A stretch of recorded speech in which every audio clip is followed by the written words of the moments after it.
bonjour et bienvenue pour cette discussion détaillée.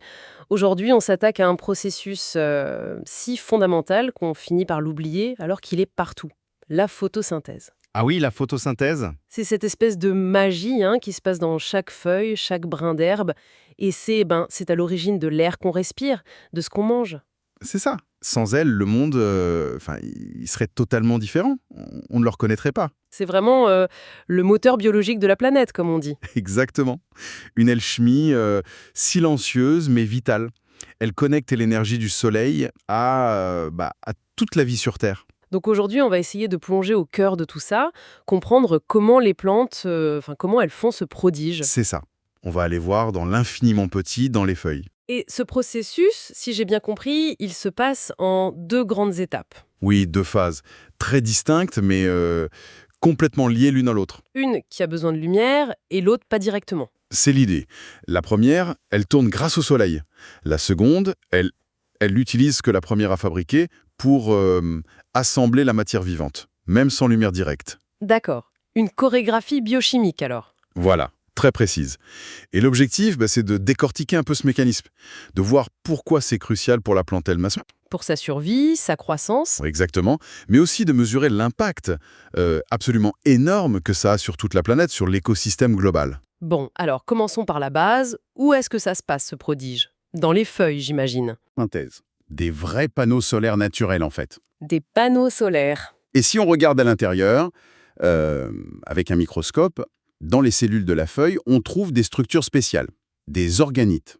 Ce sont eux les usines photosynthèse, les chloroplastes. Les chloroplastes, d'accord. Des usines microscopiques. Et dedans, il y a ce fameux pigment vert, celui qui donne la couleur aux plantes. Exactement.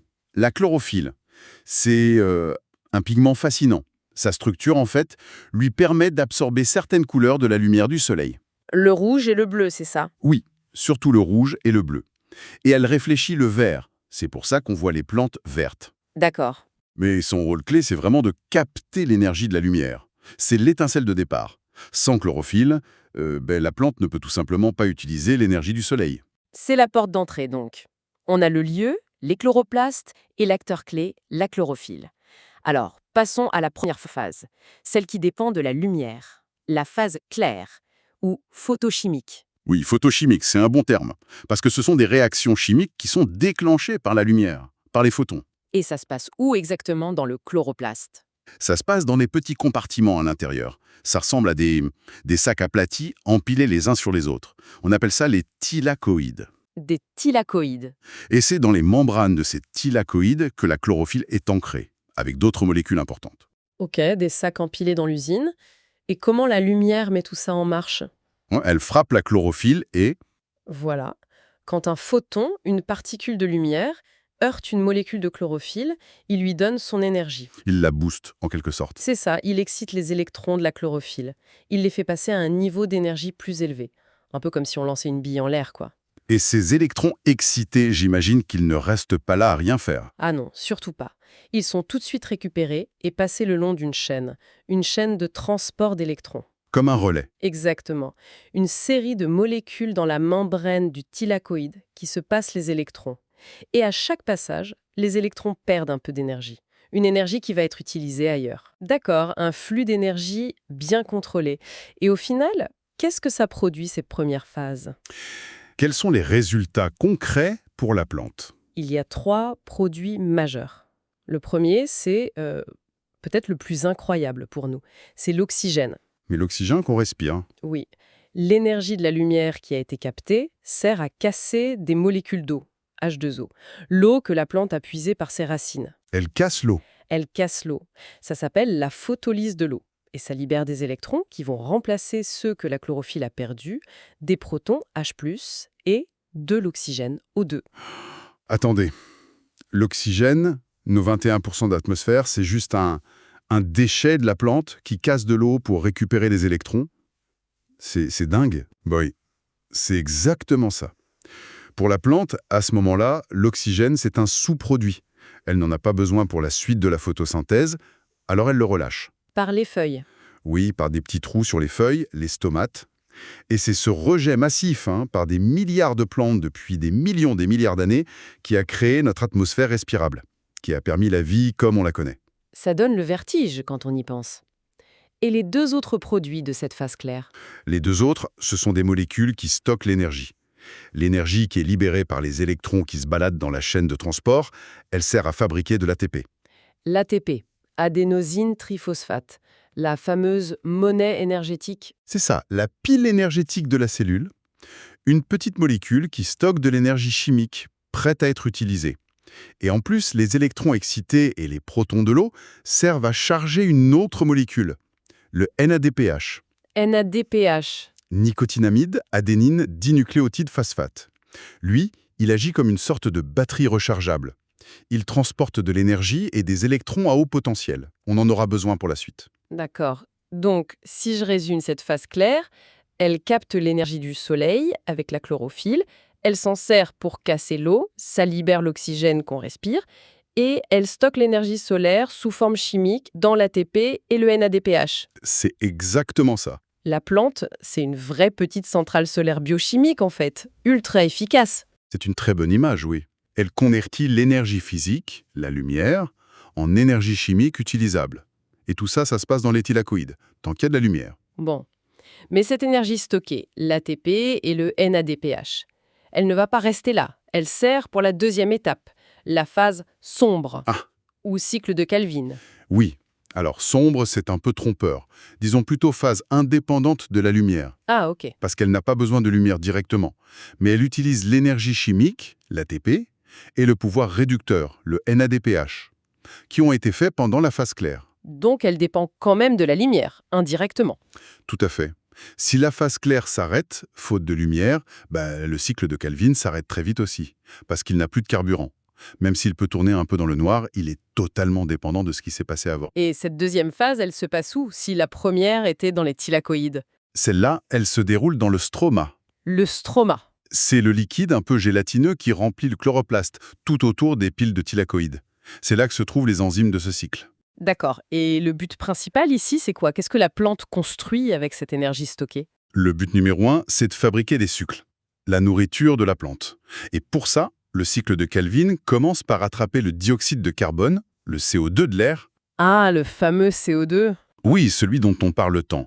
La plante le capte dans l'atmosphère, toujours par les stomates, et une enzyme super importante, la rubisco, va fixer ce CO2 sur une autre molécule qui est déjà là, dans le stroma. Elle incorpore le carbone de l'air dans ses propres molécules? C'est là que le CO2 entre en jeu pour elle? Exactement. C'est la fixation du carbone. Et ensuite, c'est là que l'ATP et le NADPH interviennent. L'énergie de la phase claire. Voilà. Grâce à une série de réactions en boucle, le cycle de Calvin, l'énergie de l'ATP et les électrons du NADPH sont utilisés pour transformer ce carbone fixé. Pour le réduire. En gros, on utilise l'énergie du Soleil, qui est maintenant sous forme chimique, pour assembler ces atomes de carbone et fabriquer des sucres. Comme le glucose. Par exemple, oui, le glucose C6H12O6 ou d'autres sucres plus petits qui seront ensuite transformés. C'est vraiment l'étape de construction. Donc la phase claire, c'était la capture et la conversion d'énergie. Le cycle de Calvin, c'est la construction de matière, la nourriture, en utilisant cette énergie et le CO2 de l'air. C'est une bonne manière de le résumer. C'est là qu'on fabrique la matière organique. Le cycle doit faire plusieurs tours pour sortir une molécule de sucre net, parce qu'il faut aussi régénérer la molécule de départ pour que ça continue. Et il faut s'imaginer ça, cette capture de CO2 et cette création de sucre dans des milliards de chloroplastes, dans chaque plante sur Terre, dans les algues, dans les océans. L'échelle est juste incroyable. Elle est phénoménale. On estime que la photosynthèse sur toute la planète fixe quelque chose comme 100 à 120 milliards de tonnes de carbone par an. 100 milliards de tonnes. Oui, c'est un flux de matière absolument gigantesque. Ça soutient quasiment toute la vie sur Terre. Chaque jour, les plantes transforment des quantités astronomiques de CO2 grâce à ce cycle.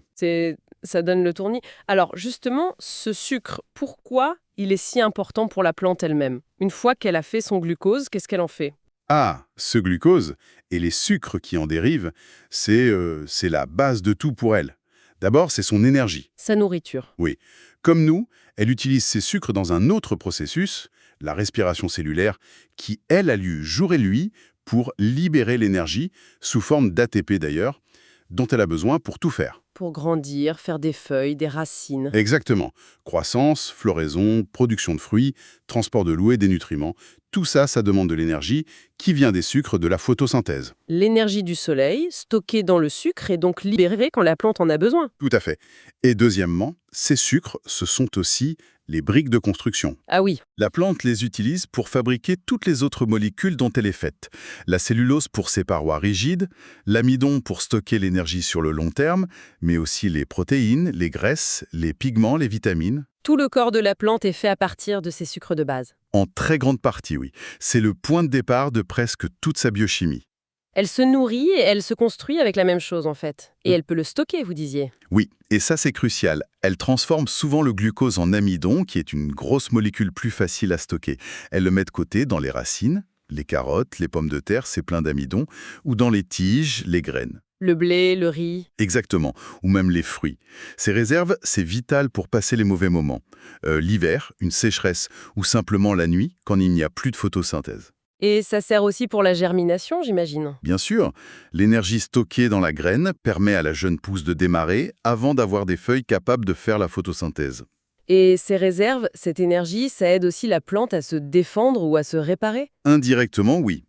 Une plante qui a de bonnes réserves, qui a de l'énergie disponible grâce à une photosynthèse efficace, elle peut plus facilement fabriquer des composés de défense contre les insectes ou les maladies. Des toxines, des répulsifs? Voilà. Et elle a aussi les ressources pour réparer ses tissus si elle est blessée. Donc une bonne photosynthèse, ça rend la plante plus robuste. Donc, en gros, une plante en pleine forme qui photosynthétise bien, elle est plus résiliente face au stress, au climat, aux maladies. Indéniablement.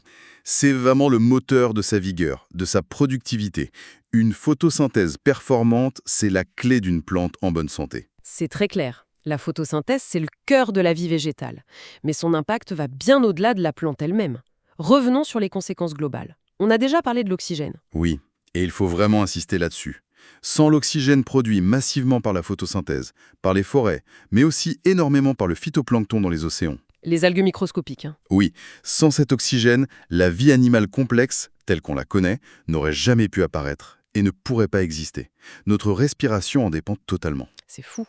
Et pour l'alimentation, vous disiez que c'est la base de tout. De absolument tout.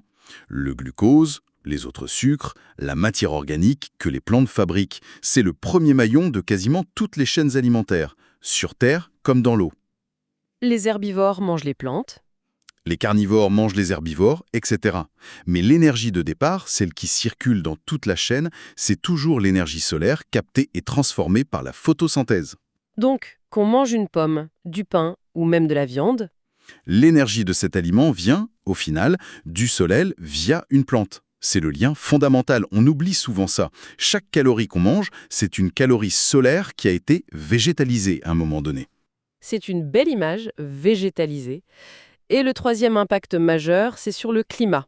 Oui, en absorbant ces quantités énormes de CO2, le dioxyde de carbone, pour le transformer en bois, en feuilles, en matière organique. Via le cycle de Calvin. Exactement. Les plantes agissent comme un gigantesque puits de carbone. Elles retirent activement ce gaz à effet de serre de l'atmosphère. Et donc elles aident à réguler le climat, à limiter le réchauffement. Précisément, toute la biomasse, les forêts, les prairies, le plancton, et aussi les sols qui accumulent la matière organique morte, ça représente des stocks de carbone énormes, retirés de l'air grâce à la photosynthèse. Ce qui explique pourquoi la déforestation a un impact si grave. Exactement. Ça réduit la capacité de la planète à absorber le CO2, et ça peut même relâcher dans l'atmosphère le carbone qui était stocké dans les arbres, les sols. C'est fascinant de voir comment ce processus microscopique, dans chaque petite feuille, chaque algue, arrive à orchestrer des équilibres à l'échelle de toute la planète. L'air qu'on respire, ce qu'on mange, le climat. C'est vraiment l'un des processus biologiques les plus importants et élégants, je trouve. Il tisse cette toile invisible, mais essentielle de la vie, en transformant l'énergie la plus simple, la lumière, en toute la complexité du vivant. Donc si on devait résumer les points vraiment essentiels, la photosynthèse, c'est d'abord capter l'énergie lumineuse avec la chlorophylle, Oui, utiliser cette énergie pour casser l'eau, ce qui libère notre oxygène, et pour créer de l'énergie chimique, ATP et NADPH. C'est ça. Et ensuite, utiliser cette énergie chimique dans le cycle de Calvin pour prendre le CO2 de l'air et construire des sucres. Voilà. Et ces sucres, c'est la base de l'énergie et de la matière pour la plante, et indirectement pour presque toute la vie sur Terre. Tout ça en aidant à réguler le climat. C'est une excellente synthèse. Les 3 grands impacts à retenir, c'est vraiment ça. L'oxygène pour respirer, la base de notre nourriture et l'absorption du CO2 pour le climat. C'est la machinerie du vivant qui rend notre planète bien habitable. Et pour finir, une petite pensée peut-être. Maintenant qu'on comprend un peu mieux cette incroyable alchimie silencieuse qui se passe dans la moindre plante autour de nous, comment est-ce que ça pourrait changer notre regard, notre interaction quotidienne avec ce monde végétal? Des forêts jusqu'à nos plantes d'intérieur finalement.